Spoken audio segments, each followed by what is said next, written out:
Ini kita bisa belajar kimia. Yang kita pelajari pagi hari ini adalah sistem periodik unsur. Sebelum kita memulai pelajaran,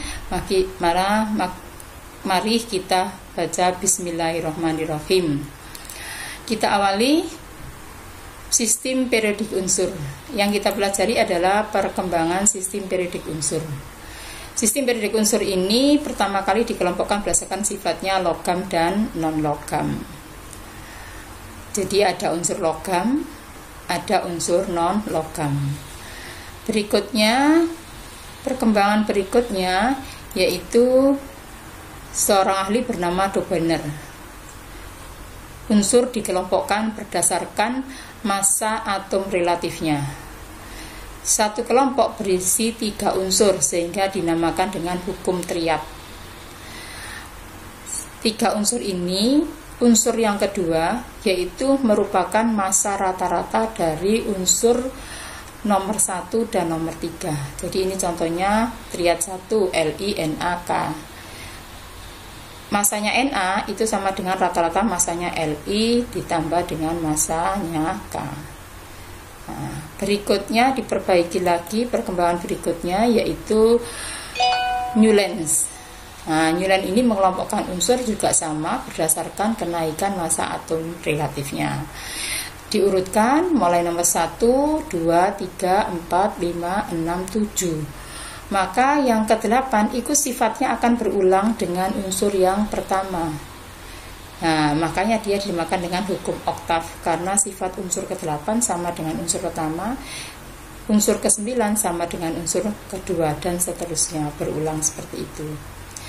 Berikutnya yaitu perkembangan berikutnya diperbaiki lagi unsur berikutnya yaitu oleh Mendeleev. Mendeleev ini mengelompokkan unsur berdasarkan kenaikan massa atom. Sama kenaikan massa atom, ternyata di sini sifatnya dikelompokkan berdasarkan sifatnya ini dikelompokkan dalam satu golongan. Ini sudah dinamakan dengan dalam bentuk tabel karena ini sudah tabel 1, 2, 3 sampai 8. Di sini makanya sudah disebut dengan periodik. Berikutnya diperbaiki lagi sistem. Ini karena sudah dalam bentuk golongan, maka ternyata Henry Moseley menemukan bahwa sistem periodik ini yang disusun itu bukan berdasarkan massa atom, tapi kenaikan nomor atom. Kalau berdasarkan massa atom tadi ada kelemahan-kelemahannya. Nah ini sudah diperbaiki, yaitu ternyata sudah urut berdasarkan nomor atomnya. Ini dikelompokkan menjadi 2. Ini tabel sistem periodik unsur yang modern, dinamakan modern yang kita gunakan sekarang. Dikelompokkan menjadi 2 yaitu ada lajur vertikal. Vertikal itu dari atas ke bawah, yang dinamakan dengan golongan. Sedangkan lajur horizontal itu dari kiri ke kanan. Jadi ini dinamakan periode dari kiri ke kanan. Sekarang bagaimana pengelompokan golongan dan periode? Golongan dibagi menjadi 2, golongan utama sama golongan transisi. Sekarang kita pelajari yang golongan utama. Golongan utama ini ada 8, yaitu 1A sampai 8A. Nama khususnya ada 1A itu namanya alkali, 2A alkali tanah, ini nama khusus. Kemudian jenis unsurnya ini 1. Elektron valensinya ternyata golongan itu ditunjukkan oleh elektron valensi. Ini elektron valensinya sebenarnya 1 elektron. Maka itu golongan 1A. Kita kan sudah belajar konfigurasi elektron. Jadi kita bisa menentukan elektron valensinya. Kalau elektron valensinya ini 2, berarti itu golongan 2A. Ini elektron valensinya 3, yaitu S sama P. Ini 3, maka golongan 3A. Jika elektron terakhirnya itu pada subkulit S, maka dia dinamakan dengan blok S. Kalau terakhirnya P, jadi golongan 3A sampai 8A, ini terakhirnya kan P, maka dia dinamakan dengan blok P. Ini golongan utama. Kemudian golongan transisi. Golongan transisi itu dinamakan golongan B. Golongan B ini elektron valensinya yaitu S sama D. Terakhirnya ini adalah subkulit D, sehingga dinamakan dengan blok D. Di sini kalau kita kembali lihat pada sistem periodik, ini golongan 1A, ini paling kiri ini 1A, sedangkan ini 2A, kemudian 3A ini. 3A ini berikutnya disusun 4A. Nah, di antara 2A dan 3A ini dipisah oleh unsur transisi. Jadi unsur transisi di sini golongan B. Ini di sini kalau kita perhatikan ini golongan 3 dulu, 4, 5, 6, 7, 8. Terus kemudian ini 1, ini 2. Sekarang kita ini golongan 2 ya, ini golongan 1B, ini golongan 2B. Kalau kita perhatikan di sini, ini elektron valensinya, kita perhatikan kalau golongan B maka jumlah elektron valensinya 3, S-nya 2, D-nya 1, 4 ya 4. Kalau golongan 6 ini seharusnya S-nya 2 kan, D-nya 4. Ini yang dulu kita pelajari pada konfigurasi elektron. Saya tekankan kembali, untuk S2, D-nya 4 itu tidak stabil. Yang stabil adalah S-nya 1, D-nya 5. Ini yang benar konfigurasinya, yang stabil. Sedangkan untuk nomor atom yang S-nya 1, misalnya ini nomor 24, golongan 6B. Ini harusnya kan 2, ini 4. Tapi yang benar adalah ini 1, ini 5. Kemudian nomor 29, golongan 1B, ini seharusnya ini S-nya 2, D-nya 9. Nah, itu juga tidak stabil. Yang stabil adalah S-nya 1, D-nya 10. Nah, ini ada perkecualian golongan 1B dengan golongan 6B. Nah, itu yang S-nya harus 1, D-nya 1-nya 5, satunya D-nya harus 10. Itu yang saya tekankan di situ. Kemudian untuk penentuan golongan, kalau jumlahnya 7, D-nya 2, S-nya 5. Kalau golongan 8, S-nya 2, D-nya 6 kan 8. Nah, kalau D-nya 7, jumlahnya 9, D-nya 8, jumlahnya 10, maka itu golongan 8B. Karena golongan itu maksimum 8, nggak ada golongan 9, golongan 10 nggak ada. Jadi ini dinamakan dengan golongan 8B yang jumlahnya 8, 9, 10. Sedangkan yang jumlahnya 11 itu masuk golongan 1B. Yang jumlahnya 12 masuk golongan 2B. Nah, itu adalah penentuan golongan. Nah, kemudian sekarang kalau kita sudah belajar golongan, maka kita akan belajar periode. Periode ini menyatakan jumlah kulit. Kalau golongan tadi menyatakan elektron valensi. Ingat-ingat, kalau periode menyatakan jumlah kulit. Periode ini ada 7. Kalau kita kembali ke sistem periodik, lah ini. Tadi ini periode 1, periode 2, periode 3, periode 4, periode 5, periode 6, periode 7. Mungkin kamu tanya yang di bawah. Tadi saya belum menuliskan, yaitu yang di bawah itu ada golongan namanya transisi dalam, yaitu dia namanya golongan lantanida atau deret lantanida dan deret aktinida. Ini terletak pada periode 6 dan aktinida pada periode 7. Dan ini terakhirnya adalah, jadi untuk unsur-unsur yang bawah ini, yang di bawah ini, yang atas ini adalah lantanida, yang di bawah ini adalah aktinida. Dan ini terakhirnya kalau dibuat konfigurasi mesti terakhirnya F, maka ini dinamakan blok F. Kalau golongan D, golongan B transisi tadi itu bloknya adalah D, tapi karena ini bloknya F, maka ini dinamakan transisi dalam tadi. Karena sebenarnya dia letaknya di dalam transisi di sini ya, karena dia terletak pada periode 6 dan periode 7. Nah, itu golongan.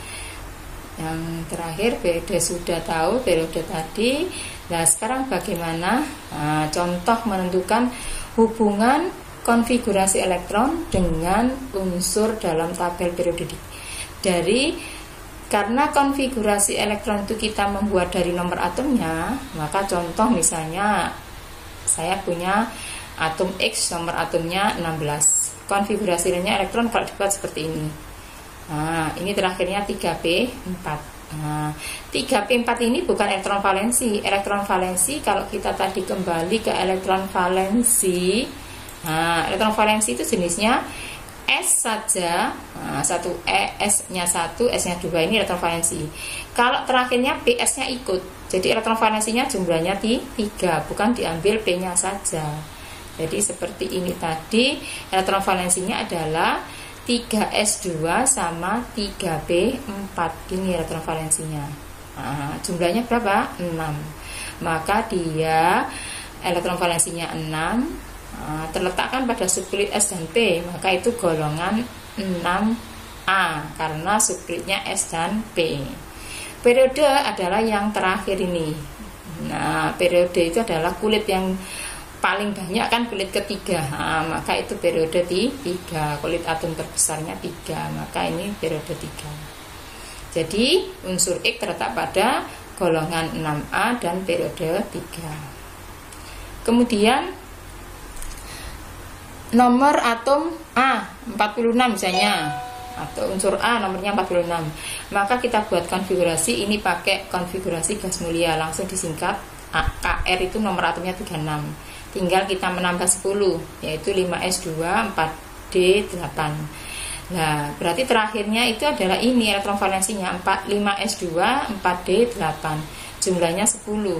Nah, maka dia terakhirnya kan subklit D, mesti itu golongan transisi.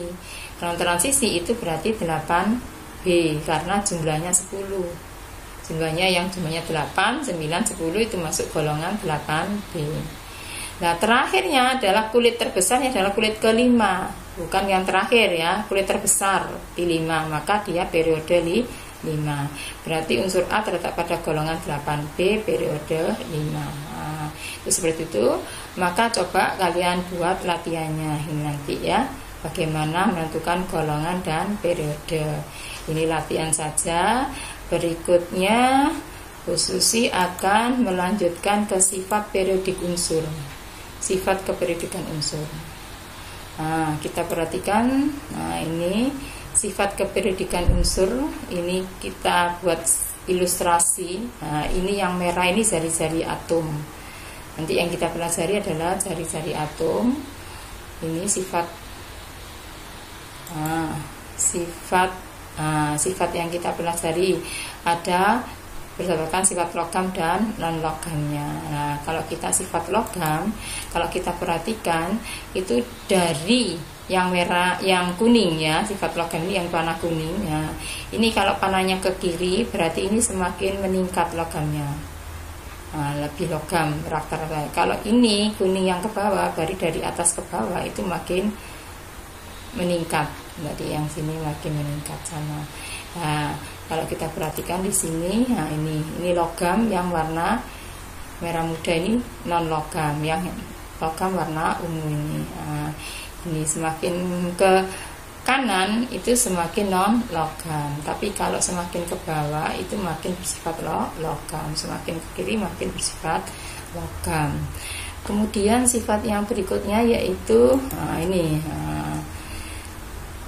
sifat yang berikutnya adalah jari-jari atom. Nah, ini nanti kita pelajari. Nah, yang kita pelajari sifat keperiodikan adalah ada 4 jari-jari atom, energi ionisasi, afinitas elektron, dan keelektronegatifan.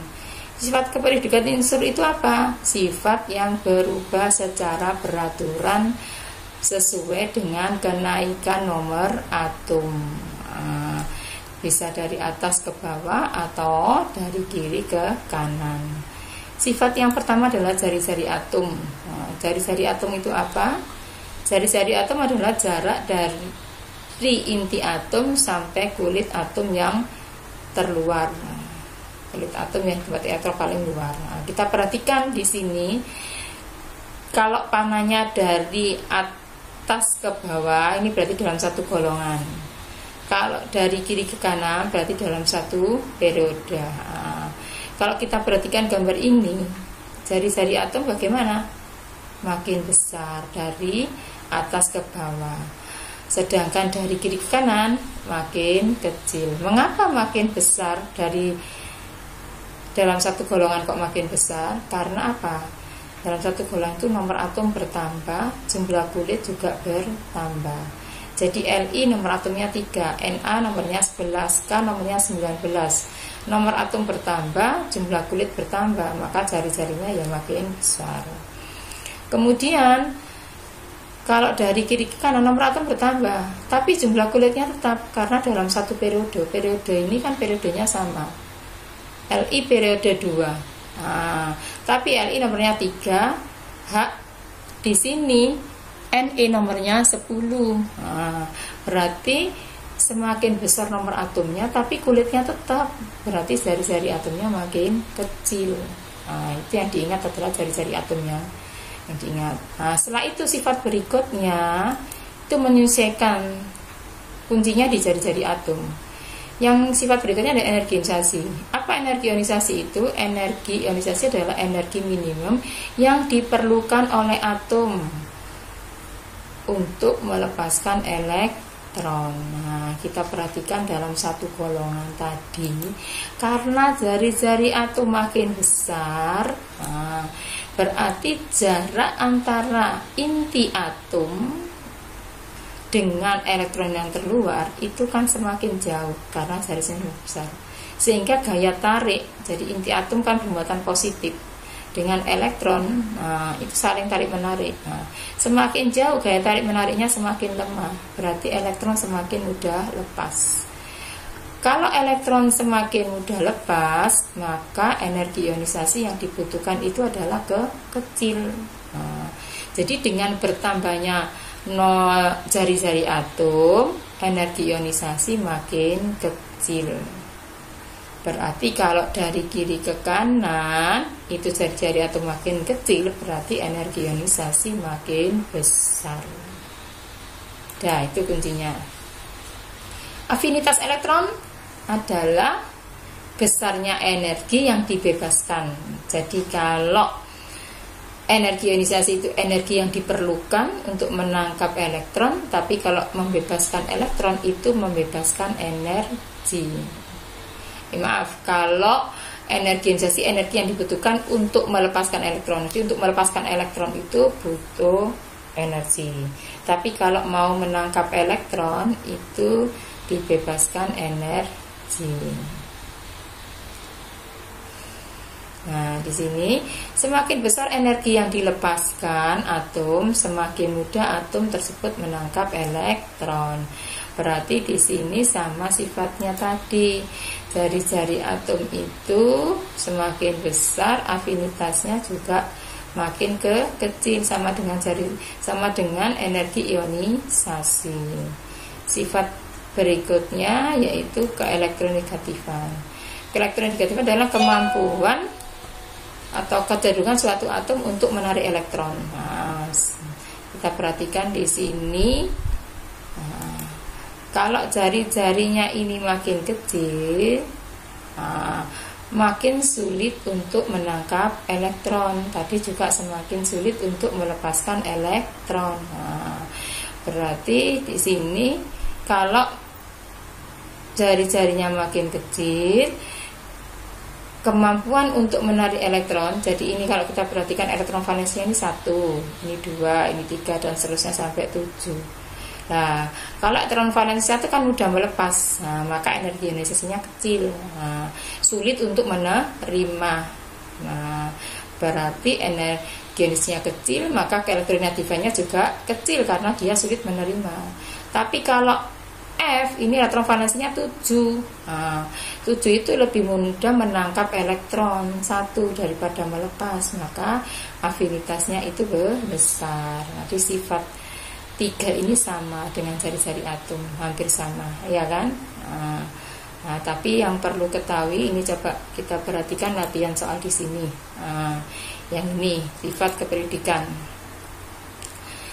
Misalkan ini diketahui ada unsur P, Q, R, S. Nah, di sini konfigurasinya diketahui sudah. Nah, sehingga kamu bisa menentukan mana jari-jari atom terbesarnya. Nah, kalau jari-jari atom tinggal kita melihat jumlah kulit. Semakin banyak kulitnya berarti dia semakin besar jari-jarinya. Jadi di sini yang jari-jari paling besar siapa? P, karena kulitnya ada 3. Yang Q, R, dan S kan 2 kulit saja. Nah, berarti P ini paling besar jari-jarinya. Kalau kita sudah tahu jari-jari atom paling besar, maka sifat yang berikutnya energi ionisasi. Kalau jari-jari atomnya besar, maka ini adalah energi ionisasinya kecil. Nah, sekarang yang ini kan jari-jari atomnya mana yang paling besar kalau saya tanya? Nah, yang paling besar mana? Ini kan sama-sama jumlah kulitnya 2. Nah, kalau jumlah kulitnya sama, kita tinggal melihat nomor atomnya saja. Ini nomor atomnya berapa? 9. Ini nomor atomnya 6. Ini nomor atomnya 10. Kalau jumlah kulit sama, nomor atomnya besar, maka itu berarti jari-jarinya kecil. Nah, berarti di antara Q, R, dan S, jari-jari atom yang paling kecil adalah S. Nah, kalau jari-jari atom yang paling kecil S, maka S inilah yang mempunyai energi ionisasi terbesar, karena jari-jari atomnya makin kecil, paling kecil, terkecil gitu. Nah, jadi yang perlu diingat kalau jumlah kulitnya sama ya. Jumlah kulitnya sama dipilih yang nomor atomnya besar, itu adalah jari-jarinya kecil. Nah, untuk menentukan afinitas elektron, nah, afinitas tadi adalah energi yang dibebaskan untuk menangkap elektron. Mana yang mudah menangkap elektron? Q kan, karena apa? Elektron valensinya 7. Nah, kalau elektron valensinya 8, dia sudah stabil, ini tidak bisa menangkap elektron. Nah, ini bisa menangkap elektron. Nah, ini karena dia ini mudah menangkap elektron, berarti keelektronegatifannya sangat besar. Kalau keelektronegatifannya besar, maka afinitasnya juga besar gitu. Nah, seperti itu. Nah, itu mungkin yang bisa dipahami. Untuk memahami ini, maka kalian bisa mengerjakan soal yang nomor 2 ini nanti untuk pelatihan. Berikutnya tadi saya khusus sudah memberi contoh di sini. Ini untuk latihannya ini diketahui nomor atomnya saja. Nah, sehingga kalian harus membuat konfigurasi elektron untuk mengetahui jumlah kulit yang paling besar mana, karena untuk menentukan jari-jari atom kita harus tahu lihat jumlah kulitnya. Ini nanti dicoba, mudah-mudahan apa yang diterangkan Bu Susi ini bisa memahami kalian. Ini kemarin sudah ada PowerPoint-nya, cuma tidak ada suara, maka sekarang Bu Susi menerangkan dengan suara karena ada beberapa latihan yang belum benar. Mudah-mudahan ini bisa benar, maka sudah bisa paham. Nanti bisa mengerjakannya diulangi lagi sehingga bisa menjadi benar. Maka untuk minggu depan kita nanti bisa ulangan latihan tentang bab sistem periodik unsur. Nah, untuk itu saya akhiri. Mudah-mudahan apa yang disampaikan Bu Susi pada pagi hari ini bisa bermanfaat dan kalian bisa memahami materi lebih baik. Terima kasih atas perhatiannya. Saya akhiri. Assalamualaikum warahmatullahi wabarakatuh.